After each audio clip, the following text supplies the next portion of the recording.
Well, while we're waiting, I just want to welcome everybody. We're happy to have you here. All the mentors, thank you for taking the time and the initiative to become a mentor. Such an important job and responsibility. And we're grateful to have the mentees that look up to us and that we're able to help them in any way, shape, or form that we can. And so we just want to say thank you before we even get started. Okay, Sonja, Yes. let's move to the next slide. Or do you want to wait for the poll questions to be done? I think pretty much Natalie, I think they're done. Yeah. Okay, awesome. So can everyone see the results? We're at 57% at number 4, 26% excellent. Could be better, only 4%, and 3 in the middle. But I think those are going to change. Those results, we should take this at the end and see how it goes. Yeah, a comparison. A comparison. Anyway, thank you again. Okay, Sonja. Thank you, Lillian. Just echoing what Lillian said, welcome. Lillian and I are so privileged and thankful to be here and to learn alongside you today. Thank you, Natalie, again for the invitation and for allowing us to be part of this amazing program that we're so passionate about. Today, we're starting strong with our mentorship, and our objective today is to lay a foundation. It's a short amount of time, a snapshot, if you will, laying a foundation as a mentor for impactful mentorship relationships at OISE MP this year. We'd like to just share this quote on what we think mentorship is, about a journey of exploration and transformation where both lives are enriched by the path walked together. And we really know that your mentees are being enriched by having you as their mentors. And we really do hope that you will be enriched as well as you give into this relationship. Our agenda for today is broken into 4 sections. So we'll spend a little bit of time just introducing ourselves. And then we are going to break number 2 into 2 sections. So Lillian will talk about a little bit more about the roles, structure, process, and some pillars of mentorship. And I'll talk about 5 keys for having meaningful conversations, which is a large part of our mentorship relationships. Then we'll do a demo, a part of a conversation, where Lillian will be mentoring me, which I'm really looking forward to. And then we'll have some time to hear from you because we acknowledge that there's so much expertise coming from all of you, so much knowledge, and we'd like to be able to share that with each other. And we'll have some time for a Q&A and reflection and next steps. So Lillian, would you like to introduce yourself? Yes, okay. Thank you. Thank you, Sonja, for that. So my name is Liliana Compagnone. I am a retired Toronto Catholic teacher. I have been working, well, this is my 41st teaching year. I've taught all grades, JK all the way up to the university level. I actually taught at OISE for a year. I did the religion pre-service program. I've taught high school as well. And I was a religion resource consultant with Toronto Catholic, where I serviced 54 schools. Then I went into elementary guidance. I had 14 schools there. And here I am now retired, but I'm still doing some supply work. And I'm working as a senior mentor coach with OISE. I'm on the board of directors with the Symphony of Toronto. So it keeps me kind of busy. So that's just a little bit about myself. Thanks, Lillian. Lillian, it's been lovely getting to know you over the last month and to co-facilitate, which has been special. So thank you. I'm Sonja, everyone, and I'm an accredited coach in education and facilitator. My journey in education didn't begin 40 years ago, but about 13, where I started in Melbourne, Australia, teaching different grades in elementary school. And then I found a new passion for coaching teachers and school leaders. And so when I moved back to Toronto 2 years ago, which is where I'm originally from, I started my own business, coaching teachers and school leaders, just providing a safe learning environment for them to do their best thinking, learning, and growing so that they could truly thrive in their teaching practice. So that's improving their well-being, increasing their teaching effectiveness and professional practice, and boosting student outcomes. So I'm really loving what I'm doing, and it's a privilege to be with you here today and learn with you. So thank you for having Lillian and I. So before we get into the meat of the session, we'd just like to hear from you. Like I mentioned before, there's so much expertise in this group. If you had to pick one word, I know it's hard sometimes to pick one. What would you say is needed to be an effective mentor? Just your key word. Please take a moment to type it in the chat now.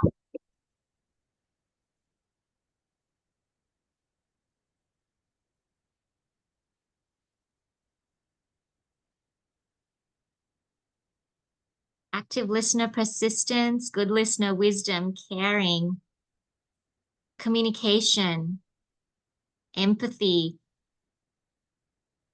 generosity, compassion again, listener, transformative, empathy, kind, patience,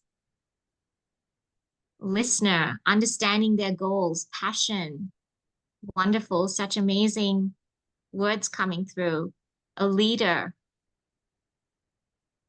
having a big heart and soul. Thank you for sending these through. Yes. Candor, yeah. Thank you, Ben. Patience.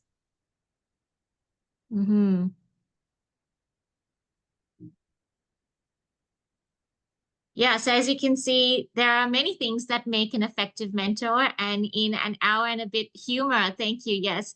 In a session that's just over an hour, it's hard to cover everything.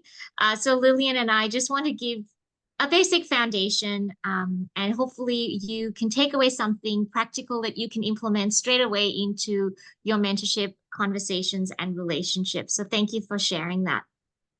So we're going to divide this section into two parts. Lillian's going to talk more on the role, stages, process, and structure, and then I'll talk about the 5 keys for mentoring conversations. So Lillian, it's over to you. Oh, thank you so much, Sonja. So I want to start off with a quote. It's a quote by Oprah Winfrey. She says, "A mentor is someone who allows you to see the hope inside yourself." So when you are able to work with someone and then they finally realize the gift that they have inside them, I think that's really the key to being a good mentor. Finding the hope, seeing the hope in somebody else, and then them seeing it in themselves. So hello again, everyone, and welcome all mentors, both new and returning to this program. We're thrilled to have you here with us today for another exciting year of this initiative. So again, I'm just going to quickly say my name is Liliana Compagnone. I'm a recently retired teacher with Toronto Catholic, where I worked for over 40 years, and I still help out with supply work.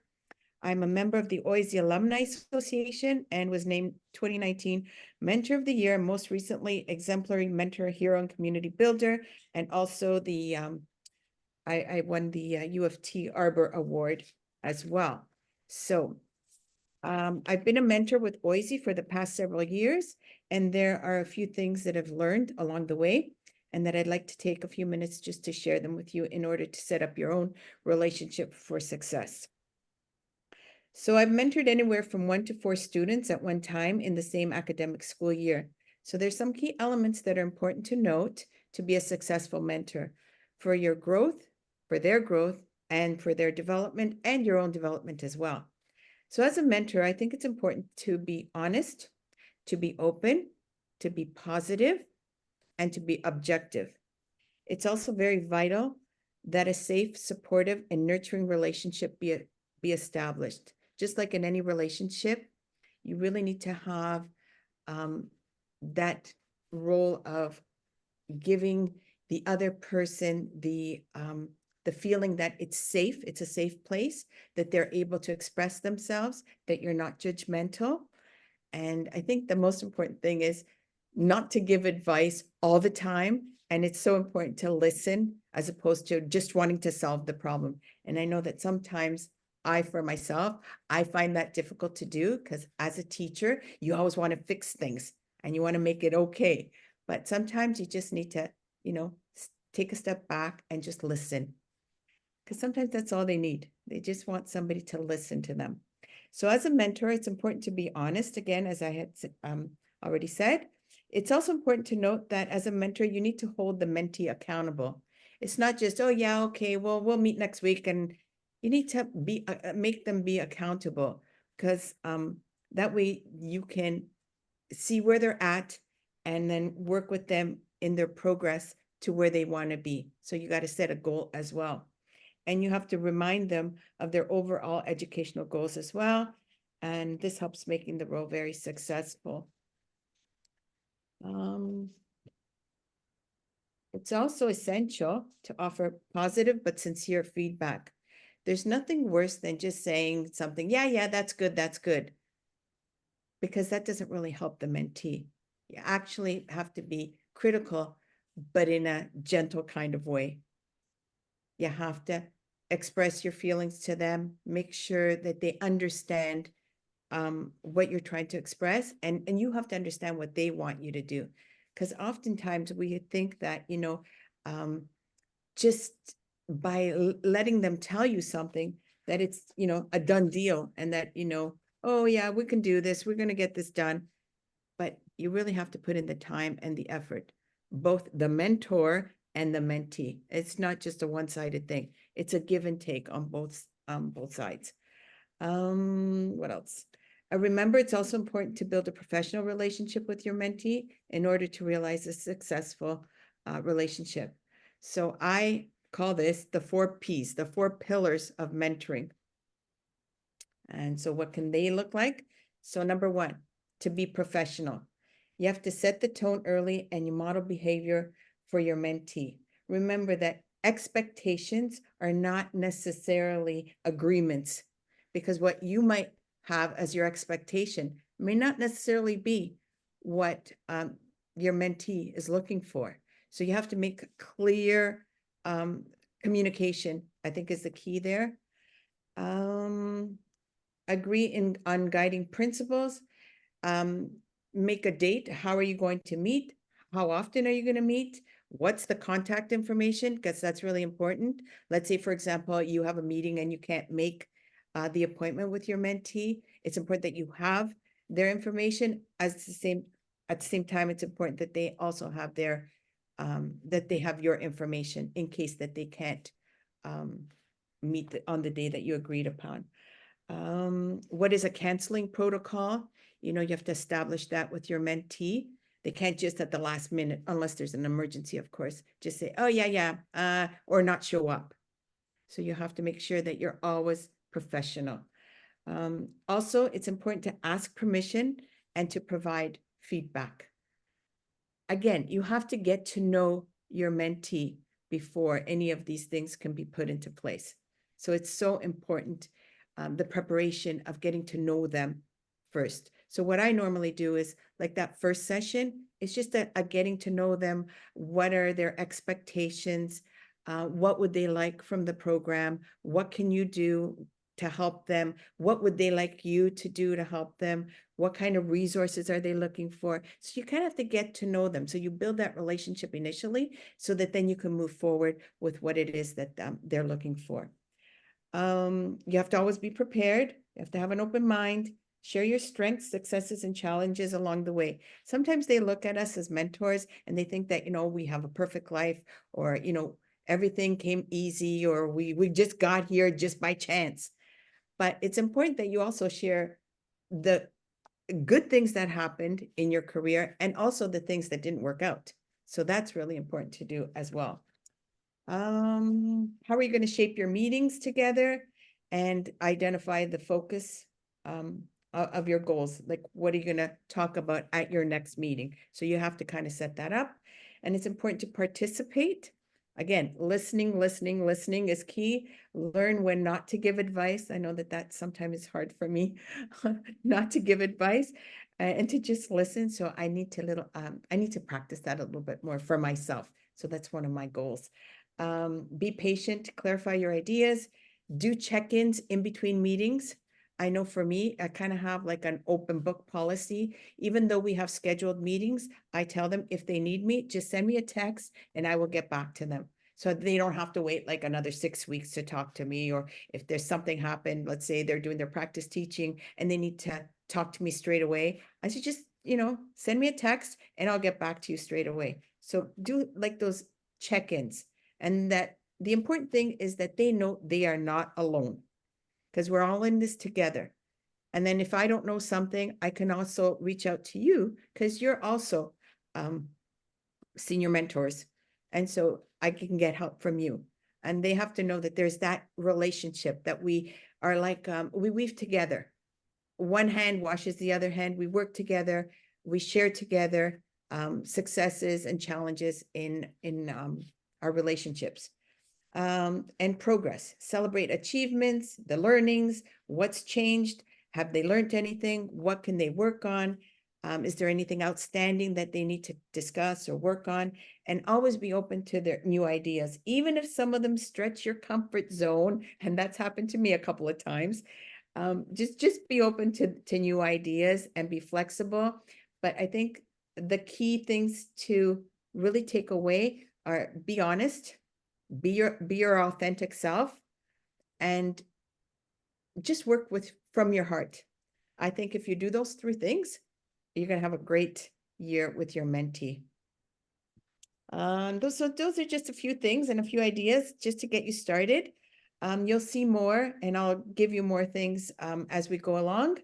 And I just want to say that there's a lot more exciting things happening with our mentor coaches in our team.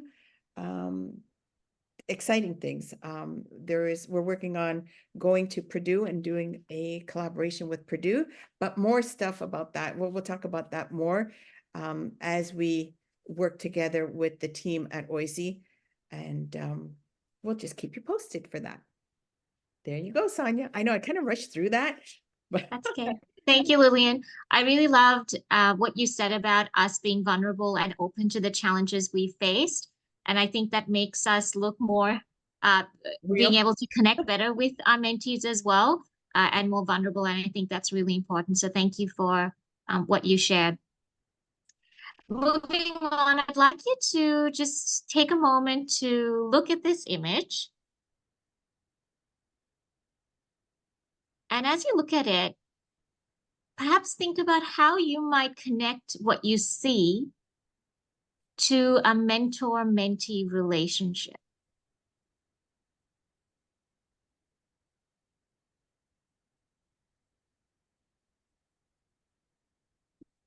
And as you keep looking at this image and thinking about this, I'd like to read you 5 statements.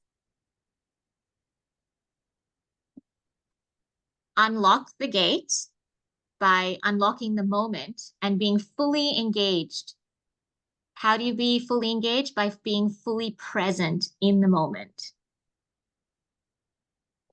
Then open the gate to understanding by actively listening to your mentee.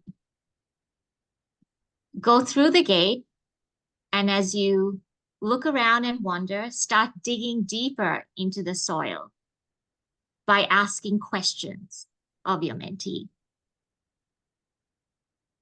Walk further through the garden, keep exploring new ideas by being curious with your mentee.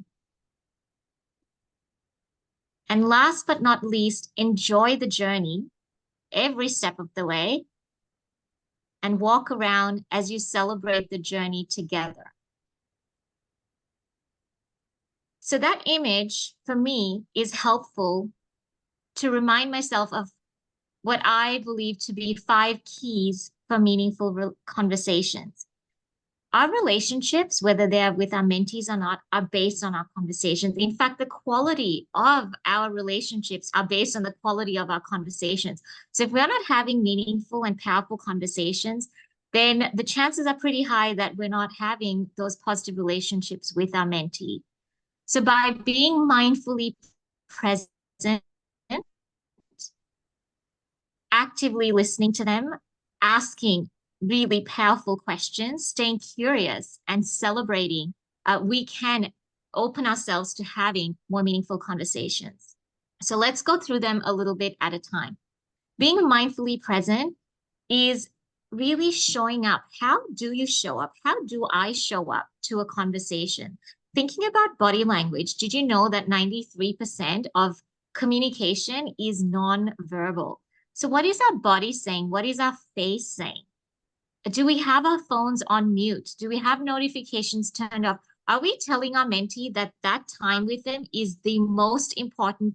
They are the most important person at that time in that very moment. And when we can give our undivided attention, which is pretty hard to do in the busy world that we live in, and show to them that I am here, I am present, and it is all about you right now, makes our mentees feel more valued, have purpose. It helps to build that trusting relationship, which is a cornerstone for positive relationships. Lillian already talked a bit about, or a lot about, active listening. And I'd like to show you a chart on the next slide. If you were with me last year, which a few of you were, I can see, we looked a little bit deeper at this chart. But today we're just going to have an overview. And I'd like you to look at the things that you're already doing, and perhaps one skill that you'd like to work on. And remember, the good thing about these skills are that it can be improved with practice. So I'll give you a moment to go over them.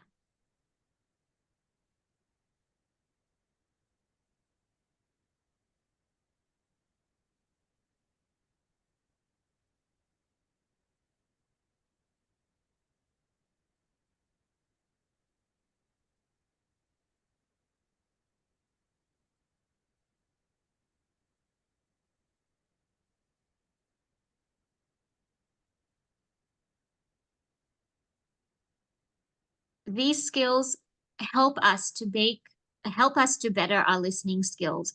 So maybe perhaps take a moment to write one thing down that you'd really like to implement perhaps into your next conversation. And maybe it's the conversation you're going to have with your family after this webinar. It's not just for your mentees. These are life skills that will improve our relationships overall. Listening to understand, not to speak. Really easy to jump in to fix things, to give advice. But the more we listen to understand, the better we learn about our mentee and what they're trying to say. So moving on to this quote, we have 2 ears and 1 tongue so that we would listen more and talk less. One challenge I did in one of my earlier coaching sessions was I reflected on the percentage of how much I was talking versus how much the coachee was talking. In a typical conversation, we should be talking less and the mentee should be talking more. So you can challenge yourself to think about what percentage, if you put it on a pie chart, how much would your mentee be talking and how much would you be talking? Moving to asking questions.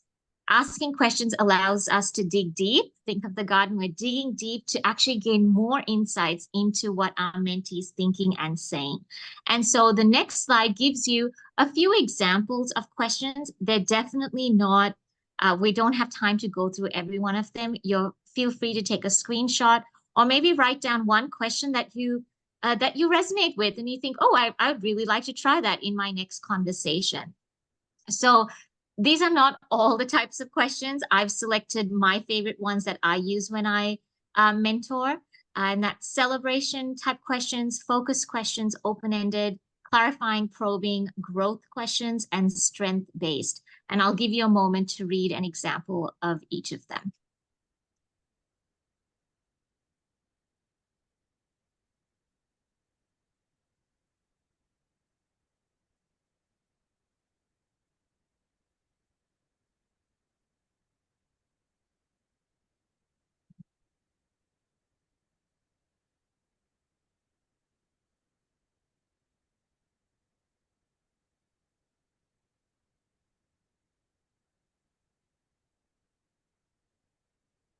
The wonderful thing about these types of questions is that it allows the mentee to come up with the solutions themselves.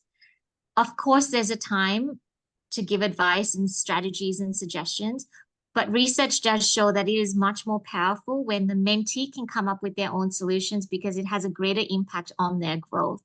So the types of questions we ask are critical in the conversations that we have with our mentee. Moving on to number 4, staying curious.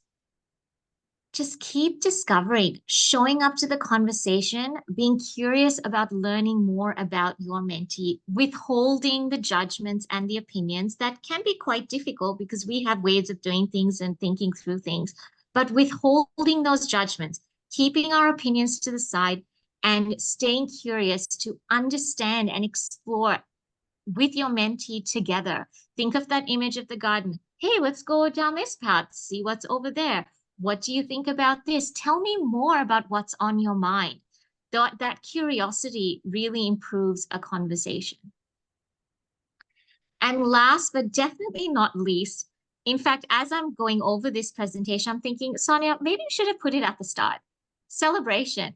It should be throughout the journey. Before you even unlock the gate, we need to be looking for the strengths in our mentee and looking for the small wins. See, when we celebrate the small wins along the journey, it keeps the mentee more confident, builds their confidence, it makes them more motivated, and it helps them to keep progressing as opposed to just waiting for the end result. So again, looking at the small steps and celebrating it along the way can be really powerful for the mentee.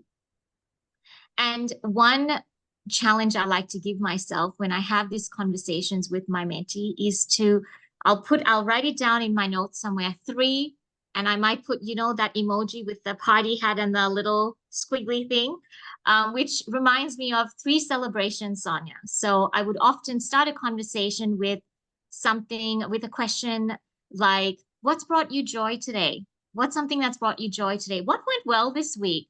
What are you really proud of that happened, in the last couple of days? Straight away, you're having a positive experience, which increases their well-being. It helps to build more trust. And I truly believe that our world will be a brighter place if we spend a bit more time encouraging and lifting each other up with our words. See, we might often say, oh, she's such a great expert. I mean, she's taught for over 40 years. That's amazing. But if I don't share it with her, then she may not hear that from me. So not just having it in our minds or thinking it, but actually expressing that with our words. So Lillian, I told you this before, but it's a pretty amazing accomplishment to still be teaching after 40 years post-COVID. Okay, so taking those moments to celebrate the small wins and the big wins, to acknowledge all the amazing things that they're doing. So challenge yourself, put a little party hat emoji to remind yourself to find the strengths to celebrate what your mentee is doing. So those are 5 keys for meaningful conversations. Of course, there are others, but we'd like to focus on these 5 today. So take a moment to sit with information that's been provided to you and ask yourself, what's resonating with me right now? Like, what's resonating? And then we'd love to hear from you in the chat of a key strategy, and I'll go back to the slides in a moment, that you would like to apply in your next mentorship conversation. In fact, I encourage you, as soon as we finish this webinar, to whoever, if you are with someone in your home today, if there's someone else in your home, just celebrate something that they've done for you or for who they are, and just see the change in mood. Try a strategy. You don't have to wait for your mentee conversation. But for the purpose of this activity in the chat, which key strategy would you like to apply in your next mentorship conversation? And I might just go back to the active listening. So you might pick one from here if you'd like. So I would like to paraphrase more so I can make sure that what the mentee is saying is actually what I'm understanding. So there's a shared understanding by me repeating back of what has been said. That might be one. Or you might be a bit more aware of your body language. Chat.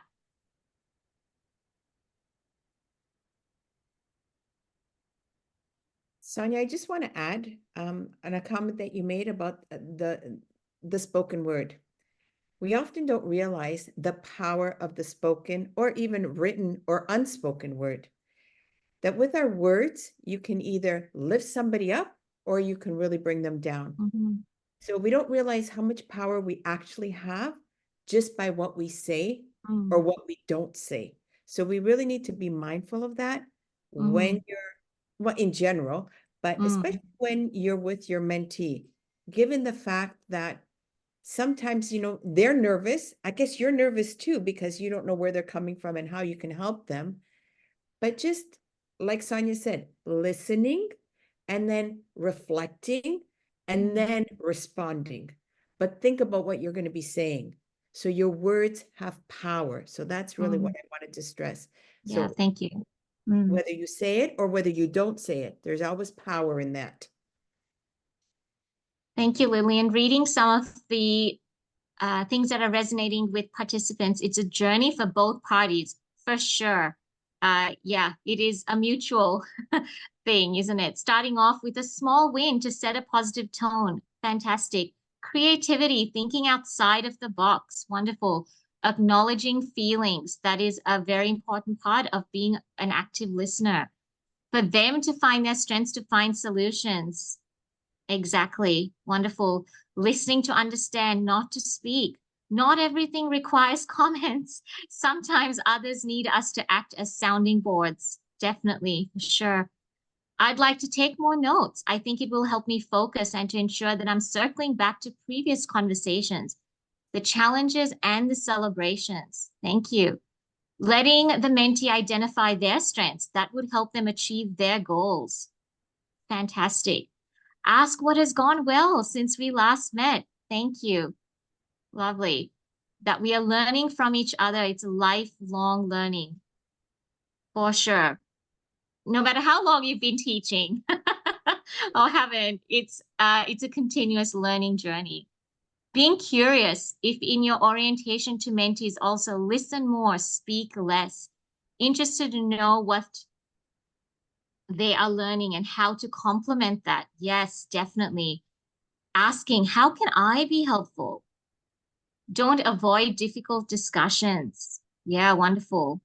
It's important to address the difficult and the challenging or courageous conversations as well. What wonderful insights. Thank you so much for typing that in the chat. Okay, so we're moving on. And before we do that, I would encourage you to write down this strategy that you'd like to apply in your conversation, maybe in your notes somewhere, so that when you see it next, you'll be able to use it. And don't worry if it doesn't come the first time. It's like anything else. Practice makes progress. Exactly. So we'd like to move on to a demonstration. Uh, and what we will do is, actually, I'll get Lillian to explain what's happening next. So Lillian, off to you. Thank you, Sonja. So what we're going to be doing, we're going to be demonstrating what a conversation might look like. So your initial meeting, what might that look like? So I've selected a few questions that I'm going to ask Sonja. I've actually divided them into different categories. If you'd like some of these questions just for your own reference, just email me or Natalie can put them on the website. And then you can just use them however you fit, that however you feel is it will work for you. So because we don't have that much time, we're not going to go through all of the sections, but I'm just going to quickly give you the subtitles of the sections. So the first part would be you want to find out something about their background and their interests, so that when we're doing this now, we're going to assume we've already done that. So we're going to move right into the goals and expectations, experiences and strengths, challenges and obstacles, communication and feedback, expectations from the mentorship, and their future vision. So that's how I divide my sessions when I work with my mentee. So now Sonja's going to be my mentee. I'm going to be her mentor. And don't forget, even though you're a mentor or senior mentor coach, you're also a mentee too, because you're learning from your mentee. And sometimes your mentee then becomes the mentor. So it's a give and take relationship is how I see it. So we're both and they're both. So we learn from each other. So the key really is preparation. You need to be prepared before you do your meeting with your mentees. So preparation before meetings and sustained reflection and actions after each meeting, that's going to lead to a successful relationship and the best success that you can have. So you need to be prepared before, and then you need to reflect, sustained reflection, and then taking action after each meeting so that you can have a good relationship with your mentee and guaranteed success. Okay, so we're going to start off with, let me see. Okay, just a quick aside. So in your initial meeting as a senior mentor coach, it's important to establish rapport, set your expectations, and understand the goals and needs of your mentee. So I'm going to go through some thoughtful questions that you might want to ask just as a guide. We're just guiding you now. It doesn't mean you have to follow the script. This is just so that you get an idea of what it might look like. Again, if you want the questions, I'll be more than happy to share them. Okay, so welcome, Sonja. Oh, it's so nice to meet you. Thanks for your time. It's nice that we had our meeting last time and you told me about your background, and I'm so excited. I loved hearing your stories about Australia and all your adventures. So today we're going to work on our goals and expectations. Mhm. So I'm going to start off with what are you hoping to gain from this mentorship relationship? That's a good question. I want someone who's been there, done that, and who can, yeah, just where I can share what's sort of on my mind and what I'm finding really challenging in as I go through my studies at OISE, and for suggestions on how I can, I guess, improve and get better and be able to. So I want to be able to finish my studies at OISE really well and on a strong note. And so I think that's why I signed up initially. I thought, oh, a mentor who's already been through this, I want to learn from them, and I wanted to get help. I need help. I'm struggling with school and a part-time job. I don't know. Does that make sense? Yes, that makes complete sense. I'm here to help you. I'm Thank you. available. Um, Whenever you need me, I will give you my contact information. If you need me before our next meeting, Mm-hmm. please feel free to call me or text me. And even if you just need a friend to talk to, just know that you're not alone and that Mm. we're here to help. So I hope that helps you a little bit. Yeah. And Yeah. what it's easier if you give a little bit of your load to somebody else so we can Mm-hmm. carry it together. So don't Yeah. feel that, you're all alone because we're here to help you. Thank you. Do you have any specific areas where you feel you need support or guidance? Is there any area that you think that I Mm. can help you with? Every area. Well, let's try Um, to narrow it down. I'll do my but if best. I had to pick one, Lillian, because I know you're busy, helping other people and teaching, I think what I need help, the biggest area I need help in is my upcoming teaching placements. Okay. I've got two coming up, Lillian, one in the younger year levels Uh-huh. and one with either 5 or grade 6. It hasn't been finalized.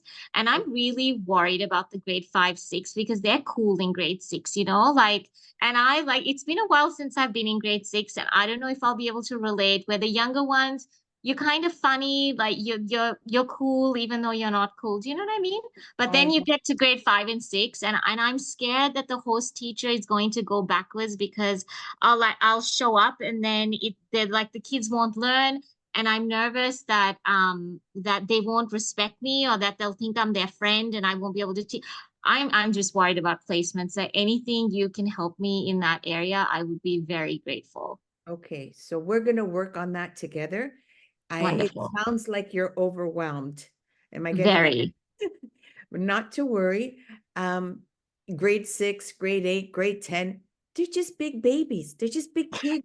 They're just big, but they're all the same. As long as you approach them with a lot of love and that they know Mm, that you care about them, mm.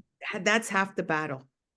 You have to be your authentic self because they can sniff you out. Even a Jake sniff you out if you're not That, being authentic. that's So what I hear. That's what I've it's been told. true. Trust me.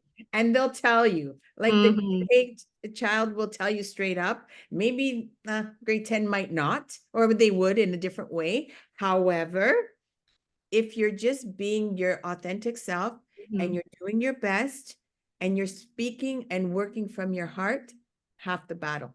But we're Okay, so I don't need to listen to all the Taylor Swift songs and no, go no, to a no, no, no. concert. Okay, phew. No, they'll actually like it when you don't know something because then Oh, they want to tell you all about it. oh, So, okay. So I can play dumb too. wow. Yeah, but you know the answers already. So just make them feel valued. I think in any Okay. relationship, Mm-hmm. again, I'm always with my 4 A's and my 4 P's. And the 4 A's of any relationship, I always say, is attention, Mm. affection, appreciation, and acceptance. So you need to Can you accept, repeat those again, please? yes. I So like it. attention, Mm-hmm. give them some attention, Yep. some affection, Mm-hmm. appreciation, Yep. and acceptance. You have to accept them where they're at. Yep. So those 4 A's work in any kind of relationship, even with a pet. Even with the goldfish? With a goldfish, well, you have to feed it, you have to show it love and attention, Yeah, and you have okay. to I like that. appreciate it, right? Mm-hmm. Anyway, so those 4 A's, Mm-hmm. attention, affection, appreciation, and acceptance. So if you keep that in the back of your mind, you'll be fine. But we're going to work through it. Again, Mm-hmm. I'm here to help any way I can. And if I don't know how to do something, I can call on a colleague and they will help me. Okay, my next question to you. You ready? Okay. What skills or strengths do you feel most confident in? Mm. I really care for people. I want to and I want that to show. I deeply care for young people and old people alike. And I also think I'm pretty determined to follow through with my commitments, even Mhm. though it's really challenging. I just tell myself, like, Sonja, have a growth mindset. You're learning from this. Don't give up. You got to keep going. So I'm hoping that those two will help me with my placements. I'm sure they will. Um, One of the other questions I have for you, something you might want to think about, are there any current obstacles or concerns you're facing that you'd like to discuss? So is there anything that's weighing heavy on your heart, other than the fact that, your your your anxiety over not knowing what grade you're going to have or if you're going to get the second placement? Is Mm. there anything else, other obstacles or concerns that you'd like to discuss? Yeah, so do you mean like outside of what the overwhelming and anxiety I'm feeling about my upcoming placements, or within my placements, what I'm specifically? Either or, whatever you'd like to share, Mm. so that I can get a good idea of how I can help you and guide you and work with you in that area. So apart from being overwhelmed about the uncertainty of what grade levels I'm going to get, Mhm. and them not liking me or liking me as a friend and not as a teacher and losing that sort of authoritative figure. Mhm. I'm actually nervous about my host teacher because what if they feel that having me was a big mistake and that they've gone backwards in their learning? What if they have to, do things all over again after I leave? I want to leave a really good impression, and I want to, like, I am a hard worker, but I am also concerned about what the host teacher is going to think of me. And I Right. know that's an important part. When you get like their, what do they give you again? Those Evaluation. recommendations and evaluations. Right. But more than that, I'm concerned about the kids. And Right. it's like I have to teach. Like I've been learning how to teach, but how do I teach Right. in front of all these kids, You take and it. do assignments and my part-time job? Like how do I balance it all? I've talked to people in previous year levels, and they say it's really, really challenging. So I guess there are a lot of layers in that. There are, and we're going to do them together, one step at a time. I will support you. Thankfully, I have time before my placement so we can have another chat and Yes, actually go through sort of like maybe I can write them down so I'm not like all over the place today exactly. and we can go over them in a more methodical way, maybe. I mean, you are the mentor, so you tell me. Well, we can work together. We'll Okay. see as you go along. Go into your classroom, take Mm-hmm. notes, some things that you know you're feeling anxious about. Mm-hmm. Um, get to know your host teacher. Um, Mm, again, you can't worry about what she's thinking. You need to focus on teaching and being mm, with the kids. So once that's under control, mm, the other part will come. mm-hmm. So hopefully, you build a good relationship with your students and Mm-hmm. build a good relationship with your host teacher, sort of get a feel of what she's looking for, Mm-hmm. how she teaches, because you're going to be watching the first couple of days for sure. So Mm-hmm. observe what she does. Um, uh, Key is management, class management, because if Mm-hmm. you don't have classroom management, you cannot teach because they're Mm-hmm. not going to learn. If they're all over the place, standing up, going here, going there, no, you need to establish classroom management. And I always have one rule when I go into a classroom. I say, boys and girls, Miss Compagnone has one rule. When I talk, you listen. And when you talk, I stop and I listen. Is that fair, boys and girls? And they usually say yes or thumbs up. So establish a routine. Make sure that you have that under control before you can even teach. So we'll work on that together. I'll give you some other Mm-hmm. strategies as we go along. So Thank you. in the respecting our time frame now, what Mm-hmm. time is it? Oh, it's 5:26. Okay, I'm going to the next question. Okay, how do you prefer to receive feedback? Do you prefer me to write something? Do you want verbal, informal discussion, emails, text message? How would you like me to communicate feedback? I really appreciate feedback. Can I ask for both? As in, Oh, like when you're telling me, but also writing it down because I'm a, I like to refer to notes even when I'm studying and doing my courses. You know, right, when professors say something, I write the notes on the side because there's just so much on my mind right now. right. So I don't know if you have the time, but I would really appreciate both the verbal and the written notes and that I have a record of them. Yes. And I also want to say, Sonja, first of all, I have the time because my time is dedicated to you. So Oh, thank you. this time slot that we've worked on together, Mm-hmm. my focus is just helping you. So don't feel that, oh, she's busy. Mm-hmm. I've dedicated my time to you. So don't Thank feel you. that, you're infringing on my other time. The Okay. other thing I wanted to say, not only am I going to give you feedback, but I'd like you to give me feedback too. Because if Mm-hmm. there's perhaps a way that I'm not expressing myself or Mm-hmm. that you don't understand something, or if you need clarification, or, oh, I Mm-hmm. really liked it when you did this, or I really liked it when we did our lesson together and you walked me through how to do Mm-hmm. a math lesson. I need that feedback so that I could be a better mentor to you. So I Mm-hmm. want it to be a two-way street. Does that work Okay. for you? Yeah, that Okay, good. works. Thank you. Okay, so one last question before we go. What do Mm-hmm. you think makes a successful mentor-mentee relationship? I think just being able to be myself, it is a bit scary, talking to someone who has had so much experience. And so just being able to be honest and like just having that safety where I can come to you with my silly questions because I have a lot of questions and often they like Silly. I'm like, oh, that's really silly. Don't ask your mentor that. You're supposed to look and sound smart. So just like having that safety to be myself and ask the silly questions. No question is silly because that means you want to learn. That's why you're Mm-hmm. asking the question. Mm-hmm. And I can honestly say, as a mentor, sometimes I even think, oh God, I can't ask that silly question at my level. Phew, So, that makes me feel better. so we're on the same page. So not to, Okay.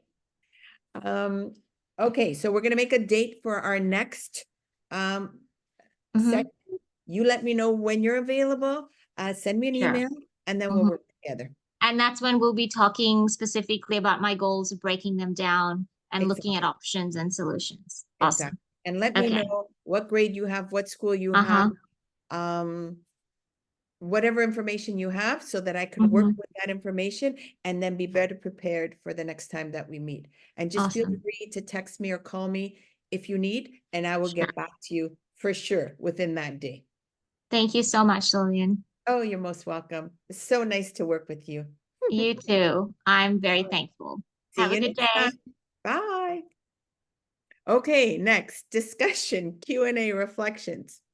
So we've done a lot of talking. We apologize. The next workshop will be very much different with the mentors, where we dig into the actual skills and you practice developing those skills.